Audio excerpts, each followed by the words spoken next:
Donald Trump went after Judge Juan Merchan again today, just hours after a testy morning hearing on the gag order where Merchan told one of Trump's lawyers that he was losing all credibility with the court. Still with us, MSNBC legal analyst and correspondent Lisa Rubin and MSNBC legal analyst Catherine Christian. So, Lisa, again, you were watching.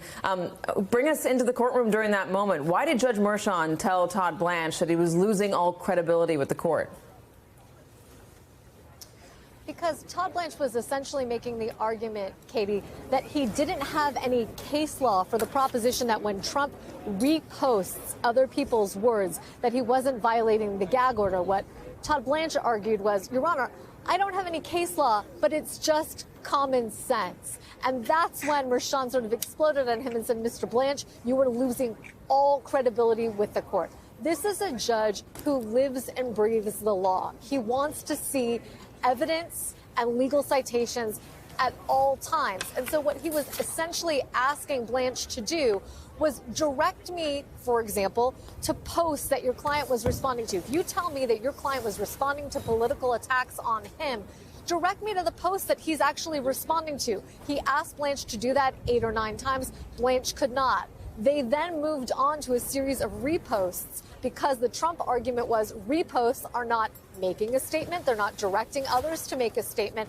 And again, Merchan was like, please help me find the case law that supports your argument. At that point, Blanche admitted there wasn't any. It was just a plain language reading of the gag order. That doesn't go over very well when the author of the gag order is the person you're making your argument to. Presumably, they understand what they meant by their words, maybe more so than the parties do. And so it was not a good showing for Team Trump at all. And you could hear both the silence of the room as Merchan sort of told him you're losing all credibility, but also the clickety-clack of every reporter's typewriter trying to get down that quote because it was just so blistering. Trying to get it down verbatim.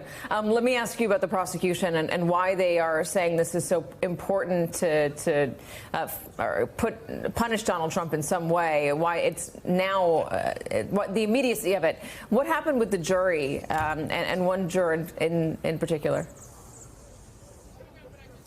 You know, they're essentially saying that while many of the statements that are at issue were about witnesses in the case and specifically about Michael Cohen, there is one statement that is about the jury as a whole, and specifically it's a quote that Trump attributed to Jesse Watters. But as Todd Blanche admitted in court today, not all of the quote was from that Fox News host. In fact, Trump added onto it saying that liberal activists were lying to the judge. That's the part that Jesse Watters said. What Jesse Watters did not say was what Trump added, just to get on the jury. And that's what Chris Conroy found unacceptable. He said anything that Trump says that chills participation in this trial, whether or not it's directed at an individual juror or the jury process as a whole, that's pernicious. That's antithetical to the justice process carrying on as it should, and that the judge should be particularly offended by and protective of the integrity of the proceedings in his courtroom, which is why it's necessary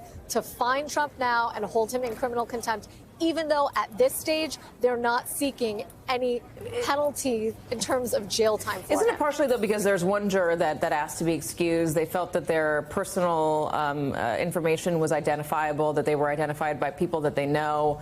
And there is a worry that some of the jurors could feel like if I'm identifiable and Donald Trump's going after us, it's a problem.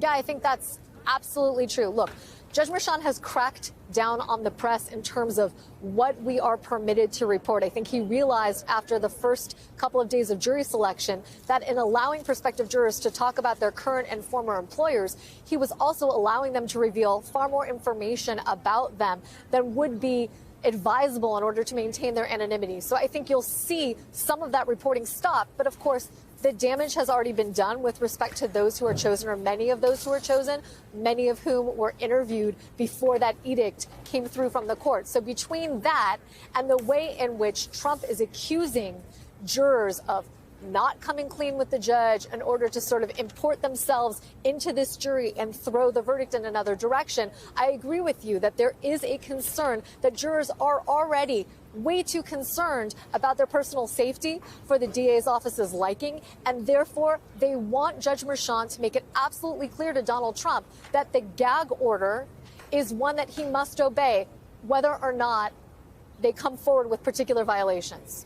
Catherine, I want to ask about Michael Cohen. Why can't Donald Trump go after Michael Cohen when Michael Cohen is still allowed to go after Donald Trump? Well, because Donald Trump is the one with the gag order, and Michael Cohen doesn't have a gag order. But why would the gag order include Michael Cohen? Because the Trump team will argue Michael Cohen's still going on television. He's saying whatever he wants. You know why? Because it's not just Michael Cohen. It's all witnesses. Michael Cohen is shameless. He's not going to be intimidated. He wants to testify. But there may be other witnesses who will say, oh, no, look what he's doing to Michael Cohen. I'm up next. He's going to do it to me. So that's why. It's not really about Michael Cohen. It's about witnesses, and Michael Cohen just happens to be one. And it's too hard to make a carve-out just for Michael Cohen. Catherine Christian, thank you very much. Hey, everyone. MSNBC has a new and improved app. You'll get real-time alerts and analysis, live blogs, in-depth essays, video highlights, and the best 2024 election coverage. Download the new MSNBC app. Here's how to do it. You tap on the App Store on your phone. You hit search on the bottom right corner. You type in MSNBC. You click on the MSNBC app. You click on Get or the cloud icon and enjoy it.